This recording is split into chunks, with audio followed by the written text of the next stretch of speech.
오프라인 강연 있잖아요. 네, 맞습니다. 이때 웅달님도 오시나요? 아유, 그럼요, 가야죠. 아, 네. 네, 저도 갈 겁니다. 네, 저도 네, 강의할 성찬이. 거고, 네, 네, 웅달님도 강의하실 거고, 우리 혹시, 찬찬이 님도 오시고. 네, 빗소영님도 오시고, 남덕현 이사님도 오시죠? 맞아요, 다 네. 옵니다. 네, 여기 오시면, 네, 고래 식구분들도 다 보실 수 있고, 이게 1년에 한 번 있잖아요. 네. 외부에서 이렇게 일반 비회원분들 오프라인 강연은 1년에 딱 한 번 있거든요. 네. 11월에. 오늘 이번에 기회를 놓치면 내년까지 또 1년 기다리셔야 되니까 네, 혹시 시간이 되시면 신청해 주시면 되게 좋을 것 같아요.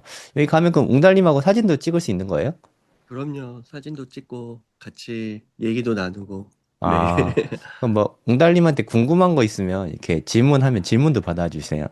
그럼요, 거기 그 마친 다음에 줄 서고 이래서 네네. 그 계속 답변 다 드리고요. 예, 웬만한 답변들은 다 드립니다. 네, 시간이 허락하는 한은 모든 질문에 대한 답변은 다 맞습니다. 주시는군요. 네네. 네, 이게 되게, 적지 않은 시간, 뭐, 2시부터 6시까지로 돼 있는데, 대략 한 5시 정도에 종료될 것 같거든요. 한 네. 3, 4시간 정도, 같이 함께 할 수 있는 시간이, 주어져 있으니까, 시간 되시는 분들은 강남에서 좀 뵈면 좋을 것 같아요. 지도에서 찾아봤는데, 위치도 되게 좋더라고요. 서초역에서 7번 출구 나오면, 이게 바로 있더라고요. 흰물결 네. 아트센터라는 곳에서. 여기서 하는데, 11월 29일. 11월에 뭐, 약간 쌀쌀하지만 날씨도 요새 되게 좋잖아요. 네, 강남에 네. 오셔서, 네, 요즘에 또 비트코인 시장이 어떻게 될지 다들 고민이 많으실 것 같은데, 같이 음, 이야기 나눠보고 하면은 좋은 시간 될 수 있을 것 같습니다. 네. 그래서 1년에 한 번 있는 전체 오프라인 모임이니까요. 네, 네, 같이 하시면 너무 좋을 것 같습니다. 네. 많이 오셔서, 네, 자리를 빛내주시면 감사하겠습니다. 오늘은 고래동 공부의 성정길 쌤을 모시고 이야기를 나눠보도록 하겠습니다. 성쌤 안녕하세요. 네, 안녕하세요, 용달님. 현재 그 비트코인 가격이 한 20% 정도 빠졌다가요. 한 네네. 5% 그래도 조금 그 회복을 해서 현재 한 15% 정도 이렇게 빠져 있는데 전체적으로는 좀 어떻게 보고 계세요? 네, 일단 사이클 관련한 이야기를 좀 빼놓고 갈 수가 없을 것 같아서 네. 그러니까 사이클 상으로 지난 반감기가 작년에 있었잖아요. 작년에 2024년이죠. 4월 20일에 반감기가 있었거든요. 그 이후로 보통 반감기 날짜 이후에 한 500에서 550일 후쯤에 사이클의 정점이 보통 나타나곤 했거든요. 일단 제 결론만 말씀을 드리자면 저는 사이클 관점상에서는 여기가 그러니까 126K가 정점이었다고 생각해요. 왜냐하면 이 날짜 안에 드는 최고점이었으니까 정점이라고 생각합니다. 음. 그러면 정점을 지났으니까 앞으로 70%, 80% 하락하냐? 1년 동안 하락장이 계속되냐? 누가 그렇게 묻는다면 그건 아니라고 말씀드리고 싶어요. 어, 그러니까 사이클상의 정점은 나왔지만 그 이후로 저는 좀 조정을 받아도 저는 바닥권을 한 이번 4월 달 저점이 한 74K 정도 됐잖아요. 우리나라 원화 가격으로는 한 1억 1천만 원 정도 되거든요. 네. 여기가 저점일 거라고 생각을 하는데 여기까지 간다는 이야기는 아닙니다. 그러니까 많이 빠졌을 때 요 정도 간다는 뜻이죠. 앞으로 하락이 세게 맞으면 웅달님이 지난 시간에도 말씀하셨지만 한 2, 30% 수준이거든요. 하락이 나오면 2, 30%, 안 나올 수 있죠. 그러니까 비트코인을 투자하면서 이 정도 리스크 감수를 안 하고 투자한다면 그럼 비트코인을 투자하면 안 된다고 생각하거든요. 이 정도 네. 하락은 언제든지 나올 수 있으니까. 그런 부분을 생각하면 투자하기 되게 좋은 때가 아닌가 하는 생각도 좀 들거든요. 그리고 최근의 모습을 보면 코스피 요즘에 진짜 많이 올랐잖아요. 맞아요. 웅달님 생각에는 코스피가 최근에 이렇게 많이 오른 가장 큰 이유는 뭐라고 생각하세요? 많이 쌌고요. 네. 그 상태가 하나 있는 것 같고, 두 번째는 삼성전자, SK 하이닉스가 그 빅테크의 흐름을 좀 타는 것 같습니다. 네. 어, 저도 정확하게 똑같이 생각을 하거든요. 네. 그러니까 그거를 저는 이렇게 기저효과라고 부르는데 네. 기저효과가 정말 너무 컸던 것 같아요. 그러니까 작년에 비트코인 엄청 오르고, 뭐 이렇게 나스닥도 상당히 많이 올랐는데, 코스피만 못 갔었잖아요. 그래서 작년에 못 오른 게 올해 한 번에 오르면서 코스피의 수익률이 나스닥보다 올해만 놓고 보면 월등히 좋지 않습니까? 얘네가 뭐 한 60% 오른 것 같고 나스닥이 한 20% 안팎 오른 것 같은데 그런 거 생각해 보면 기저효과도 사실 되게 중요한 부분이라는 생각이 좀 들거든요. 최근의 모습을 보면 파란색이 비트코인이고 이 캔들 차트가 나스닥입니다. 나스닥은 그래도 뭐 최근에 조금 조정을 받긴 했지만 꾸준히 우상향을 하는데 비트코인은 우하향을 하고 있잖아요. 네. 솔직히 제가 이 조정 기간이 얼마나 될지, 바닥이 어딜지, 거기는 제가 모르거든요. 많이들 물어보시는데 제가 알면 시원하게 알려드릴 텐데 저 잘 몰라가지고. 하지만 뭐 하락할 가능성, 그리고 시간 조정 받을 가능성은 있다고 생각을 합니다. 하지만 이것도 예전처럼 뭐 1년 동안 주구장창 뭐 못 오르고 이러진 않을 것 같아요. 뭐 최장 기간을 봤을 때 작년에 우리 3월 달에 1억 넘은 다음에 8개월 동안 정체기가 있었잖아요. 저는 그 정도가 맥시멈일 거라고 생각을 하거든요. 그러면 지금 고점 찍고 빠지기 시작한 게 한 달 조금 넘었더라고요. 그런 부분을 생각했을 때 아주 시간 조정이 정말 길면 앞으로 한 6개월 정도. 가격 조정이 여기서 더 길면 한 마이너스 2, 30% 정도. 요 정도 될 거라고 생각을 하는데 이 기간 동안 그럼 이거 버티기 힘드니까 매도하고 현금으로 다른 데 투자해야 되냐? 저는 그렇게 생각하지 않고요. 옹달님도 말씀하셨지만 저는 솔직히 지금 요새 비트코인만 사고 있거든요. 네. 솔직히 웅달님도 AI 되게 좋게 보시고 저도 좋게는 보는데 밸류를 보면 손이 안 나가요. 솔직히 말씀드려서. 그러니까 뭐 ETF로 사고 적립식으로 사고 그것도 괜찮은 것 같긴 한데 상대적으로 비트코인 좀 싸 보인다고 할까요? 좀 싸 보인다는 생각이 좀 많이 들어서 저는 요새 비트코인만 매수를 하고 있습니다. 그러면 우리가 불장에 대해서 기대를 하는 게 사실 비트코인뿐만은 아닐 것 같아요. 아마도 알트 불장을 기대하시는 분들이 정말 많으실 것 같거든요. 네. 그래서 저는 알트코인 불장을 분석을 하려면 제가 제일 중점적으로 보는 게 이게 토탈 투 ES라는 그래프인데요. 여기서 캔들 차트가 토탈 투 ES의 그래프입니다. 2021년에 고점을 출발점으로 한번 보도록 하겠습니다. 그러면 하이 투 하이가 나오겠죠. 그러니까 2021년 고점 대비해서 파란색은 비트코인인데 하이 투 하이로 봐도 4년 동안 71%의 수익이 있었잖아요. 그러니까 쉽게 말해서 4년 전에 최고점에 물려도 70% 수익이 있었다는 뜻이거든요. 뭐 아주 훌륭하진 않지만 그래도 연평균으로 한 20% 정도는 될 것 같거든요. 한 10몇 퍼센트? 그럼 뭐 크게 나쁘진 않다고 생각하거든요. 근데 알트코인은 좀 문제인 것 같아요. 작년이 아니지 4년 전에 고점에 물렸다면 지금 아직도 4년이나 됐는데 22% 손실 중이거든요. 이런 부분을 봤을 때, 과연 알트코인 불장이 올까? 이런 생각이 솔직히 말씀드려서 많이 회의가 좀 들고 있습니다. 그리고 비트코인 바닥부터 해서 거의 뭐 9배 가까이 올랐거든요. 한 8배 올랐거든요. 비트 가격 기준으로 바닥 가격이 2천만 원 정도 돼요. 2,030만 원인가? 뭐 그 정도 되는데 그리고 최고점은 거의 뭐 한 1억 8천 정도 됐잖아요. 그러면 단순히 계산해봐도 9배입니다. 비트코인이 바닥부터 9배가 오르고 그리고 그래도 비교적 윗부분에서 횡보를 하고 있는데 이제까지의 불장의 모습은 바닥부터 많이 오른 다음에 비트코인이 횡보할 때 그때 알트코인이 날아갔었거든요. 근데 그런 모습이 보이지 않고 있다는 게 알트 불장이 과연 올까 하는 좀 의구심이 좀 듭니다. 지난 시간에 웅달님께서 이렇게 알트코인 불장은 뭐 올 수는 있는데 종목에 따라서 좀 차이가 많이 날 것 같다라고 말씀하셨잖아요. 네. 사실 어떤 건 오르고 어떤 건 안 오르고 그리고 오르는 것보다 안 오르는 게 더 많고 그게 솔직히 알트코인 불장은 아니잖아요. 그러니까 불장이냐 아니냐만 놓고 봤을 때는 그렇게 보면 불장은 안 온다고 보는 게 좀 더 가능성이 높은 것 같아요. 근데 아직도 불장 기대하시는 분들이 꽤 많으신 것 같은데 뭐 이거는 뭐 제 개인적인 생각일 뿐이고 사실 저는 알트코인에 아예 투자를 안 하고 있거든요. 네. 알트코인을 투자 안 하고 비트코인만 투자하는 사람으로서 그냥 제 개인 의견이고 차트를 봤을 때 너무 힘이 없다 그런 생각이 좀 듭니다. 이게 지난 시즌들을 보면 확연하게 좀 차이가 드러나거든요. 요때가 2017년 고점으로 비교를 해본 건데 그래도 여기 고점 하이 투 하이로 봐도 별로 이렇게 수익률이 많이 차이가 나지 않잖아요. 그러네요. 오히려 더 많이 오른 모습도 네, 볼 수 있거든요.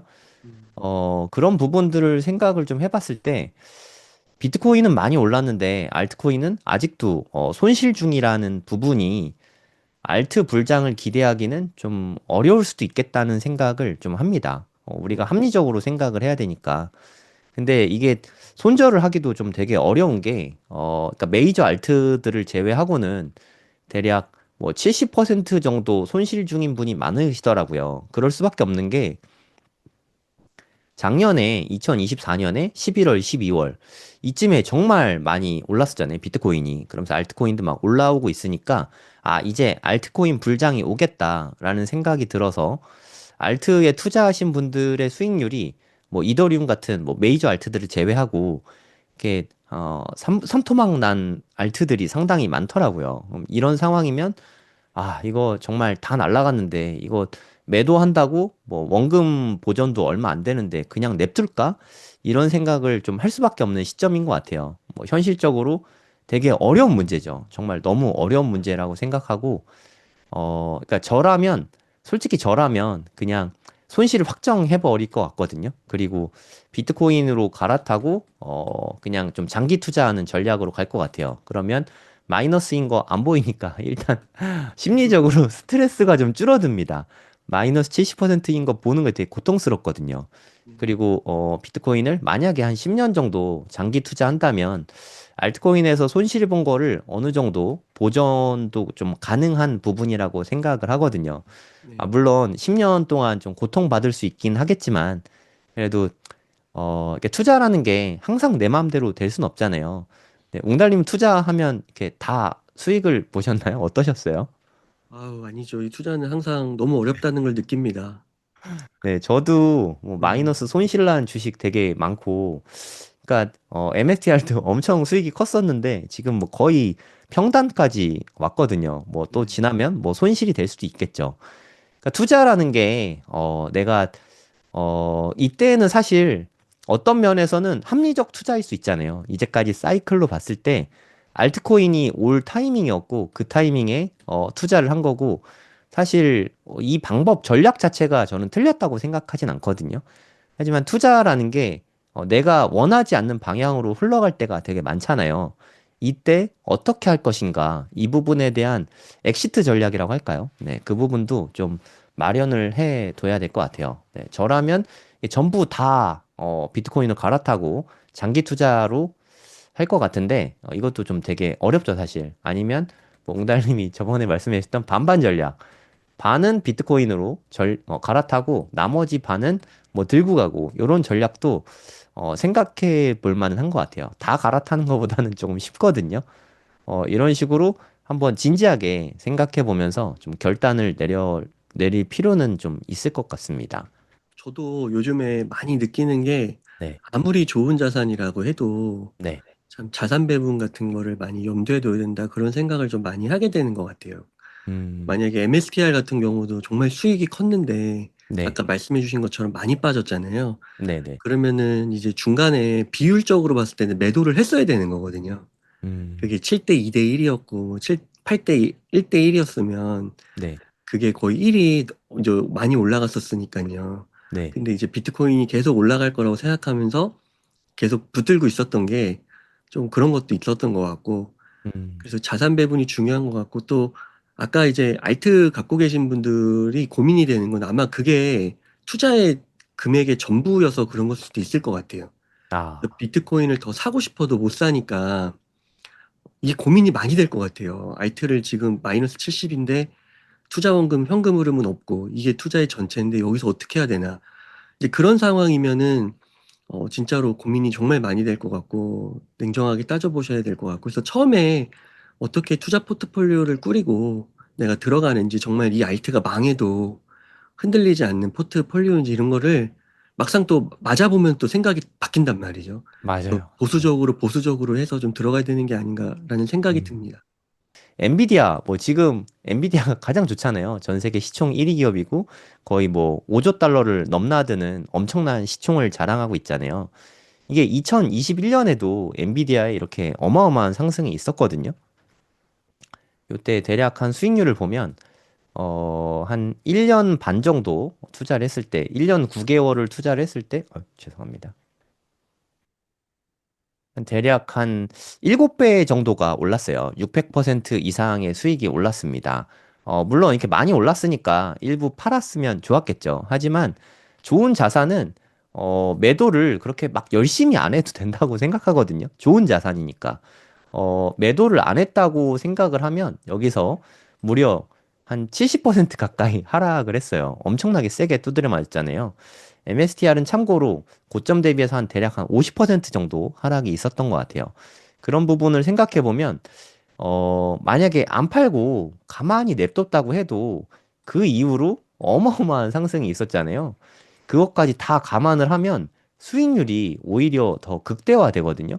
우리가 4848에 이렇게 타이밍을 어차피 못 맞추니까 그냥 이때 샀으면 여기서 안 팔고 계속 가져가면 오히려 한 44배라는 어마어마한 수익률을 거둘 수도 있거든요. 그래서 이런 모습을 생각하고 좀 MSTR은 또 장기로 가져가면 만약에 10년 가져간다고 생각을 하면 좀 뭐 1000불, 2000불 이상은 네, 확실히 될 거라고 생각을 하거든요. 지금 뭐 2000불대니까 그렇게 따지면 뭐 한 10배 정도 또 기대를 할 수 있는 거잖아요. 여차하면 좀 장기로 가도 나쁘지 않은 것 같습니다. 네. MSTR 장기 투자 전략은 옹달님은 어떻게 생각하세요?